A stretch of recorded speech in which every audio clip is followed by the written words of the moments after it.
Hi, gorgeous. This is episode 95. You are listening to Heart Sells Podcast. I'm your host, Christine Schlonski, and I am thrilled to spend another Variety Friday with you.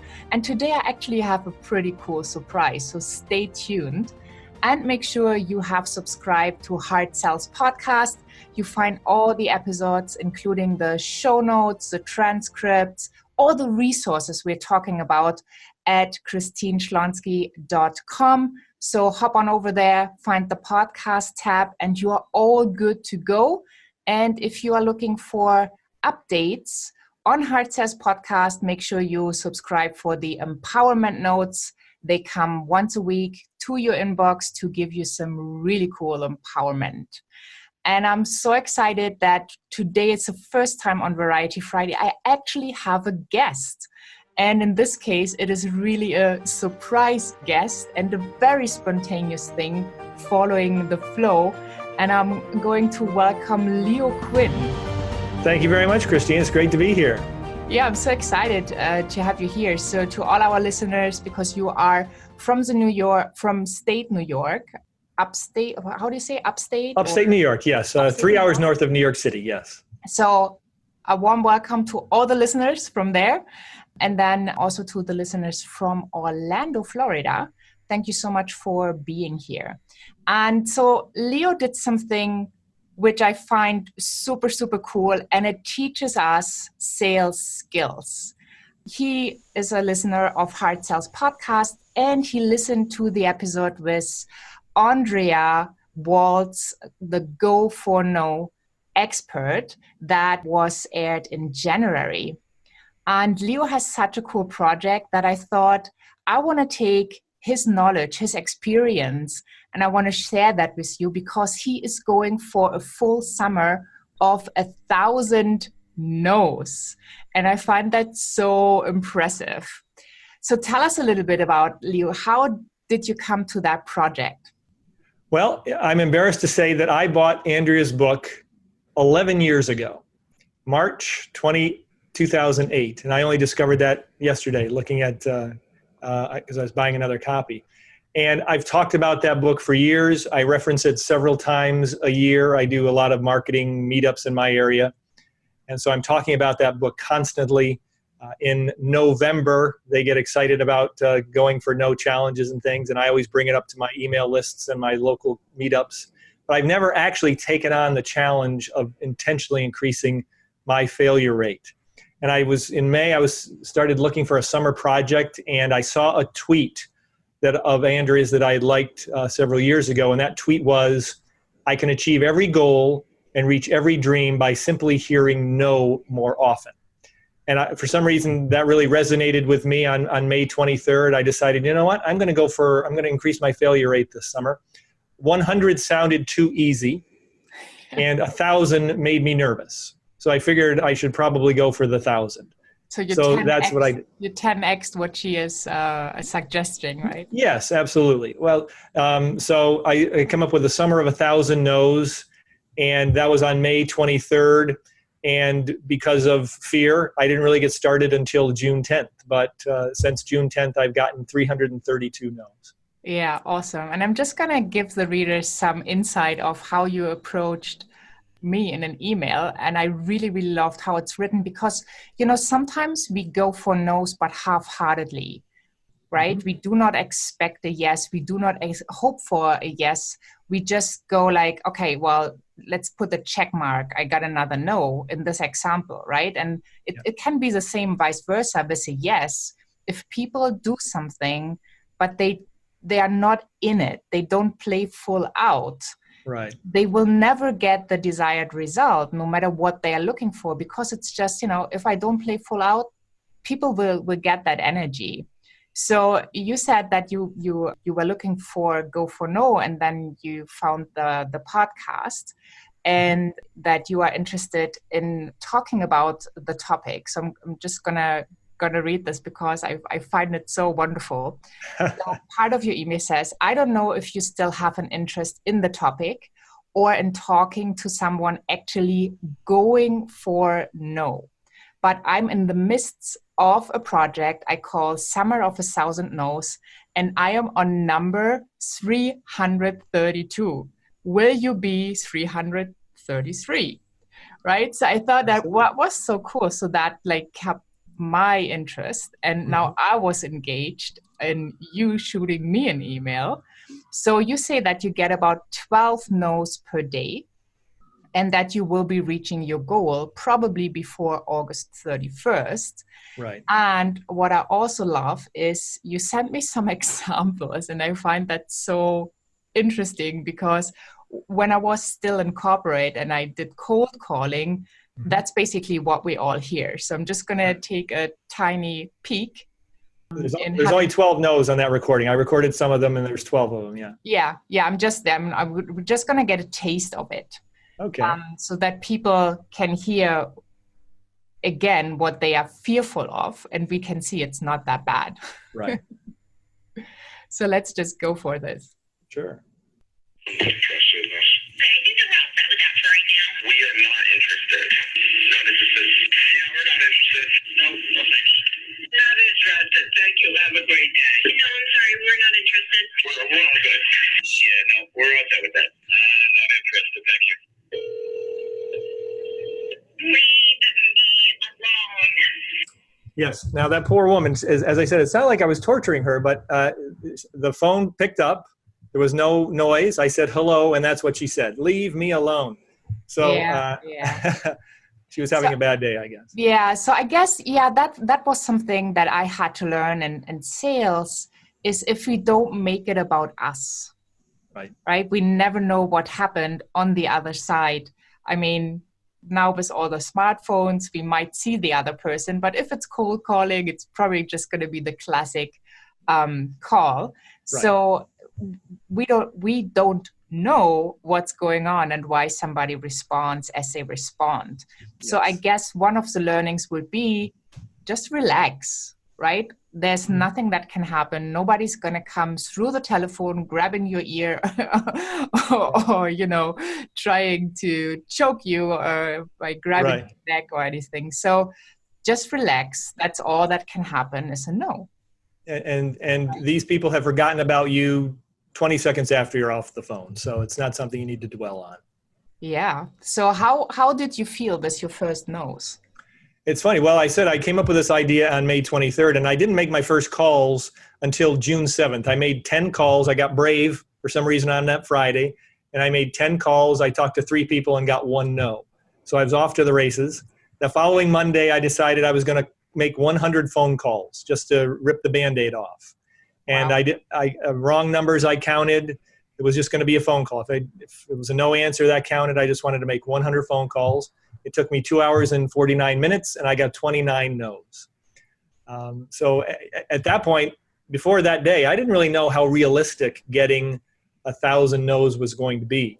I knew I couldn't do it going door to door selling something, but I figured I could at least pick up the phone and make a lot of phone calls. So after day number 2, really, where I made 100 calls and got 29 no's, I realized that this was going to be a realistic goal. At that point, I did the math. I figured out, okay, I've gotten 30 no's so far.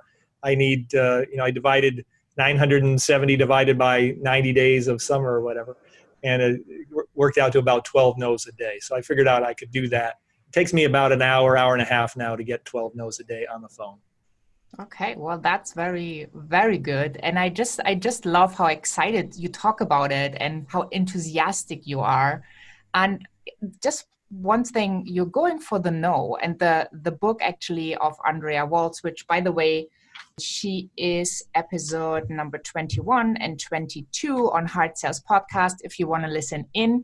And so it's go for no, but yes is a destination. Right. And you just said something with 100 calls, you only got 29 no's. Yes. So does that mean like all the other 71 didn't pick up? Or no answer, or the owner isn't in, or I just couldn't get a firm answer. A lot of no answers because I was calling earlier in the day. For this project, I seem to be calling pizza shops. I'm a marketing consultant. I help businesses with their marketing. And so I wanted to come up with something that was simple and easy for businesses to understand. So this particular program, I'm talking about text message marketing. So I'm calling pizza shops, asking if they're interested, if they have a text message program. If they don't, would they be interested? And I could email them some more information. During those 100 calls, I got 29 no's, but I also got 6 people requesting more information. So we sort of forget about the yeses or the maybes that you're looking for, but those come along naturally too. Yeah, exactly. And I think that's another great learning and why I love having this conversation with you. So I'm just finishing off parts of your email, which really got me intrigued as well, was you write, I'm not a guru. I have nothing to sell your listeners, but I enjoy telling my story as a way to encourage others to get out of their comfort zone and to hear no more often. Really, please do send me a no if this isn't a good fit. Getting 1,000 no's, it's a lot, and every little bit helps. Thank you. Right. So I it put a big smile on my face, and I thought, well, let's see if he is prepared for a yes. What happens if I just reach out and we have these experimental sides? And I messaged you back asking you if you would be willing and spontaneous to hop on this podcast within the next 2 hours to record an episode. And you said yes. Absolutely. So what did you learn from that? Well, to be ready. And, for some reason I said I needed 20 minutes. I really didn't need 20 minutes. I just needed a second to put my hands through my hair to fix my hair. So I didn't need 20 minutes, but I figured I could use it for something. Okay. Awesome. Yeah, I love that. So if you're listening and you're thinking like, wow, I mean, that's quite courageous. And it truly is. So chapeau for you actually doing that exercise that Andrea recommends in the book. And also I want people to see the positive side effects is getting the yes. Yes. Right? So you got 6, sent me more information out of 100 calls. Then there were many where people just weren't in. So it's not really a no right into your face. Exactly. Yes. And I don't count it if the owner's not in or I don't get I hang up. If somebody hangs up on me, if I make the quick pitch, if somebody hangs up, that counts as a no. Okay. And that happens every once in a while. I've gotten to a point where I like the hang-ups. I cheer, hey, I'm closer to my 12 of the day. So it's really a weird thing. And somebody asked me, now, when you get a yes, do you stumble a little bit? And I said, yes, actually, I have. And now I know exactly what to say if somebody says a yes. But before that, I sort of really wasn't prepared for it. I stumbled a little bit. Yeah. But that's okay. I think if you sound too much like an automaton, that turns people off. So if you sound like a real person, I think that helps. Yeah, totally. But also just be prepared, right? Because when you ask, you have those 2 choices. Right. Right? It can be a yes or a no. Just because you're focusing on the no's, you don't want to push away the yeses. Exactly. And don't forget to follow up. I haven't been the greatest at following up on the yeses and the maybes. So I have to remind myself, you're really looking for yeses here. So. Yeah. Well, it's the money is actually in the follow-up as well. Absolutely. So I'm just wondering, have you ever called back a person who just hung up on you? I have not. And I don't have to because, this particular project, I'm talking to pizza shops and there are millions of them around. Yeah. So when they say call back, the owner will be back, I don't. I just keep right on going. Yeah. I don't want to waste any time and just new blood. I probably should go back, but I would never do that. Calling these pizza shops, I also try to be respectful. I don't call during lunchtime. I call in the morning before 11 and then after 2 in the afternoon. Now, some places are still busy, but most places slow down a little bit between lunch and dinner. So I do try to be respectful. If somebody answers and it sounds busy or they ask me to hold because they're taking an order, I'll hang up. Again, I don't want to interfere with anything that I'm aware I'm interfering with. I know that I'm calling a business during business hours, but I try to be as respectful as possible. And I also love that. I think there's a golden nugget in it. Know your market.